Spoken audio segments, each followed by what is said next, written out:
13 ఏళ్ల నుంచి బీజేపీ ఈ దేశాన్ని వెళ్తుంది. బీజేపీ వ్యూహాలేంటి, విధానాలేంటి, అవి తప్ప ఒప్ప, ప్రజాస్వామ్యబద్ధంగా ఉన్నాయా, అప్రజాస్వామికంగా ఉన్నాయా, ఈ చర్చల్లోకి మనం వెళ్ళట్లేదు. కానీ గత 13 ఏళ్ల నుంచి బీజేపీకి చాలా వరకు గెలుపులే తప్ప ఓటములు అనేవి చాలా తక్కువగా ఉన్నాయి. ఓడిపోయిన ప్రతిసారి మళ్ళీ రెట్టింపు వేగంతో ముందుకెళ్తుంది. 2024 ఎలక్షన్స్లో బోటాబోటీ మెజారిటీ వచ్చినా మళ్ళీ ఇప్పుడు జరిగే చాలా రాష్ట్రాల ఎన్నికల్లో చాలా గట్టి ప్రభావం చూపిస్తుంది, ప్రభుత్వాలను ఏర్పాటు చేస్తుంది ప్రాంతీయ పార్టీలతో కలిసి. దశల వారీగా ఈ దేశమంతా కాషాయమయం కావాలన్నది ఆ పార్టీ నాయకుల కళ. ఖచ్చితంగా ఏ పార్టీకైనా ఈ కళ ఉండొచ్చు, అది సహజమే. కానీ బీజేపీకి దక్షిణాదిలో ఉన్న ఏపీ, తెలంగాణ, తమిళనాడు, కేరళ ఈ 4 రాష్ట్రాలు మాత్రం కొరుకుడుబడని కొయ్యాల లెక్క మిగిలిపోతున్నాయి. తెలంగాణలో అయితే అన్ని పరిస్థితులు అనుకూలంగా ఉన్నట్టే కనిపిస్తాయి, అంతలోనే మారిపోతాయి. 2023 తెలంగాణ అసెంబ్లీ ఎలక్షన్స్కు ముందు బండి సంజయ్ రాష్ట్ర బీజేపీ అధ్యక్షుడిగా ఉన్నప్పుడు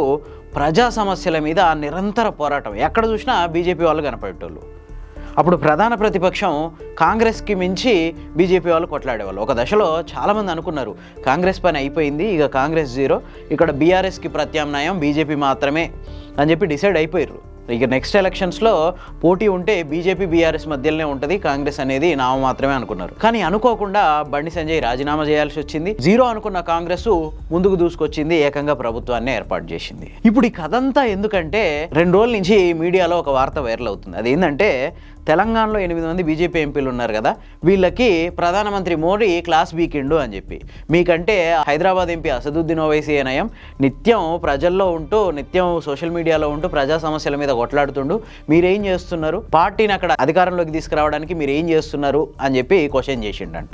ఇది నిజమో కాదో తెలియదు కానీ ఈ వార్త మాత్రం వైరల్ అవుతుంది. ఒకవేళ ఇది నిజమే అయితే మనం కొన్ని విషయాలు ఇక్కడ మాట్లాడుకోవాలి. తెలంగాణలో బీజేపీ రాజకీయం మీద ఒకసారి లుక్ వేద్దాం. వీడియో పూర్తిగా చూడండి, నచ్చితే లైక్ చేయండి, షేర్ చేయండి, అట్లాగే ది ఫోర్త్ ఎస్టేట్ ఛానల్ని సబ్స్క్రైబ్ చేసుకోండి. తెలంగాణలో బీజేపీకి 8 మంది ఎంపీలు ఉన్నారు. 2024 జనరల్ ఎలక్షన్స్లో దేశవ్యాప్తంగా బీజేపీ పూర్తి మెజారిటీ సాధించలేకపోయింది. దాంతో మిత్రపక్షాల మీద ఆధారపడాల్సి వచ్చింది. ప్రధానంగా ఏపీలో తెలుగుదేశం, బీహార్లో జేడీయూ, ఈ పార్టీల మీద ఆధారపడి ఇప్పుడు గవర్నమెంట్ని నడుపుతుంది కేంద్ర ప్రభుత్వంలో. ఇట్లాంటి టైంలో 8 మంది ఎంపీలు అంటే ఆ పార్టీకి చాలా కీలకం. 8 మంది ఎంపీలు ఉన్న రాష్ట్రానికి వాళ్ళు ఎంతో సాధించి పెట్టొచ్చు 8 మంది కలిసి ఉంటే. కానీ ఈ 8 మందిలో ఎవరి దారి వాళ్ళదే, ఒకరంటే ఒకరికి పడదు.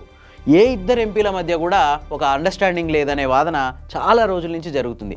దాంతో అసలు ఆ పార్టీ కార్యకర్తలే దిక్కుదోచని పరిస్థితులలో పడిపోయారంట. సరే, ప్రజలకు సేవ చేయడం అనే సోయి ఉన్నా లేకున్నా కనీసం ఇక్కడ పార్టీని బతికించుకోవాలి, పార్టీని తర్వాత భవిష్యత్తులో అధికారంలోకి తీసుకురావాలన్న సోయన్న ఉండాలి కదా, కనీసం అది కూడా ఉన్నట్టు కనపడట్లేదు ఈ బీజేపీ ఎంపీలల్లో. మొత్తం 8 మంది బీజేపీ ఎంపీల్లో 3కి కేసీఆర్ అంటే ఇష్టం, ఓ 3కి రేవంత్ రెడ్డి అంటే ఇష్టం, ఇంకో 2కి ఏం చేయాలనో తెలియదు, వాళ్ళు ఎటువైపు ఉన్నారో వాళ్ళకే తెలియదు. అనవసరంగా బీజేపీలో చేరినామని చెప్పి పొద్దున్న లేసి సాయంత్రం దాకా చెప్పుకుంటా ఊర్లెమ్మడి తిరుగుతున్నారు. ఇప్పుడు ఇది తెలంగాణ బీజేపీ పరిస్థితి. పార్టీని ప్రమోట్ చేసుకోవాల్సింది పోయి గ్రూపులుగా విడిపోయి కొద్దిమంది అధికార పార్టీకి తొత్తులుగా మారితే కొద్దిమంది ప్రధాన ప్రతిపక్షానికి, ఇంకొద్దిమంది ఏం చేయాలనో తెలియక మిన్నకుండిపోవడం. రీసెంట్గా జరిగిన జూబ్లీహిల్స్ బై ఎలక్షన్స్లో వాస్తవానికి బీజేపీ గట్టిగా ట్రై చేస్తే అక్కడ గెలిచే అవకాశాలు ఉన్నాయి అని చెప్పి చాలా మంది అనుకున్నారు. కానీ ఒక 3 ఎంపీలు కలిసి బీఆర్ఎస్ కి సపోర్ట్ చేసే క్రమంలో మిన్నకుండిపోదాం అని కొద్దిమంది అనుకుంటే, మరో 3 ఎంపీలు మాత్రం కాంగ్రెస్ కి అనుకూలంగా పనిచేయాలి అనే ఉద్దేశంతో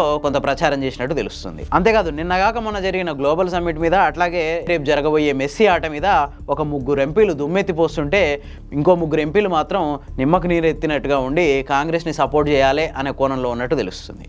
దీంతో క్యాడర్కి దిక్కుదోచక ఈ దిక్కుమాలిన రాజకీయం ఏందో అర్థం కాక తలో దిక్కు చూస్తున్నారంట. కొద్దిమంది బీఆర్ఎస్ వైపు చూస్తుంటే కొద్దిమంది కాంగ్రెస్లో చేరితే అయిపోద్ది, ఎందుకు వచ్చిన తలకాయ నొప్పి బీజేపీలా ఉండి అనే పరిస్థితి వచ్చింది అని చెప్పి ఆ పార్టీలనే గుసగుసలు వినిపిస్తున్నాయి. కొద్దిమంది ఎంపీలు ఇక్కడ ప్రజా సమస్యల మీద పోరాటం చేయాల్సింది పోయి ఇక్కడ ఉన్న ప్రధాన ప్రతిపక్షం బీఆర్ఎస్ అధికార పక్షాన్ని ఏదైనా క్వశ్చన్ చేస్తుంటే వాళ్ళు అధికార పక్షాన్ని నిలదీయాల్సింది పోయి ప్రధాన ప్రతిపక్షం మీదనే దాడికి దిగుతారు. ఇది మనం రోజు పొద్దున్న లేస్తే చూస్తూనే ఉంటాం. అసలు ఇదేం రాజకీయమో కూడా అర్థం కావట్లే. నిజంగా వాళ్ళకి బీజేపీని భవిష్యత్తులో అధికారంలోకి తీసుకురావాలని ఉందా, లేదంటే కాంగ్రెస్ బీఆర్ఎస్ ఒకదానికొకటి ప్రత్యామ్నాయం అని నిరూపించడానికి ప్రయత్నిస్తారో అర్థం కావట్లేదు. ఈ నేపథ్యంలోనే మోదీ హాట్ కామెంట్లు చేసినట్టు తెలుస్తుంది. ఎట్టకేలకు రాష్ట్రంలో ఉన్న వాస్తవ పరిస్థితిని మోడీ తెలుసుకుండానే అనుకుందాం. మరి ఇంతకీ బీజేపీ అధినాయకత్వం ఏం చర్యలు తీసుకుంటుంది?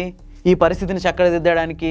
బీఆర్ఎస్ అధికారంలో ఉన్నన్ని రోజులు ప్రజలకు ఏ సమస్య వచ్చినా బీజేపీ ముందుండేది దాని మీద కొట్లాడడానికి. బీఆర్ఎస్ కి ప్రత్యామ్నాయం బీజేపీనే అని అనుకున్నారు అప్పట్లో అందరూ. ఆ టైంలో ఒక్కసారిగా అప్పుడు బీజేపీ అధ్యక్షుడిగా ఉన్న బండి సంజయ్ని మార్చడంతో పరిస్థితి అంతా తలకిందులైపోయింది. అసలు ఇది ఎందుకు జరిగిందో, ఏం జరిగిందో, ఎవరి కోసం జరిగిందో, ఎవరిని గెలిపించడానికి, ఎవరిని ఓడించడానికి ఈ మార్పు జరిగిందో ఇప్పటికీ ఎవరికీ అర్థం కాని $1 కోటి ప్రశ్న. ఎంపీలకు క్లాస్ పీకడం సరే, కానీ ఇప్పటి నుంచైనా తెలంగాణలో బీఆర్ఎస్ కాంగ్రెస్ ఈ రెండే కాదు, ఈ రెండింటికి ప్రత్యామ్నాయంగా బీజేపీ కూడా ఉంది అని నిరూపించడానికి అధినాయకత్వం నుంచి ఏమైనా ప్రయత్నాలు మొదలు పెడతారా?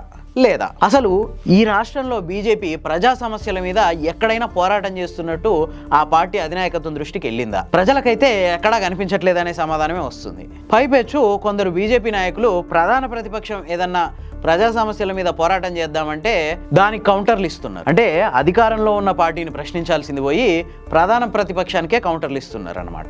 అసలు ఈ విషయాలన్నీ బీజేపీ కేంద్ర నాయకత్వం దాకా వెళ్తున్నాయా? బీజేపీ కేంద్ర నాయకత్వం ఇక్కడ జరుగుతున్న పరిస్థితులను తెలుసుకోవడానికి ఏమైనా ప్రయత్నాలు చేస్తుందా? ఏమో మరి, మీకేమనిపిస్తుంది? కామెంట్ రూపంలో తెలియజేయండి.